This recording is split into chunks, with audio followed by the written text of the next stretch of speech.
ખેડૂતો માટે ખેડૂતો દ્વારા ચલાવવામાં આવતું પ્લેટફોર્મ એટલે ખેડૂત પોથી.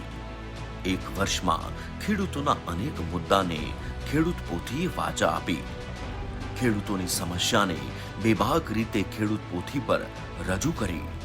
માવઠાના મારમાં વળતરની વાત હોય કે ખાતરની અછત દૂર કરવાની વાત, ખેડૂત પોથી બન્યું હંમેશા ગુજરાતના ખેડૂતોનો અવાજ.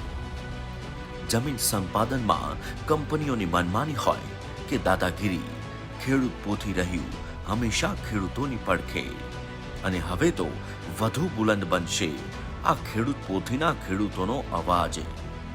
ખેડૂત પોથી પર ખેડૂતોની વાત ડર વિના રાખનાર એ વ્યક્તિ હવે ખેડૂત પોથીની સ્ક્રીન પર દમદાર ચહેરા સાથે જોવા મળશે. પત્રકારત્વનો બહોળો અનુભવ ધરાવનાર એ વ્યક્તિ હવે આપની મોબાઈલ સ્ક્રીન પર દેખાશે. બસ ટૂંક સમયમાં આવી રહ્યા છે એ વ્યક્તિ જે પોતે પણ ખેડૂત પુત્ર છે અને બનશે ખેડૂતોનો અવાજ.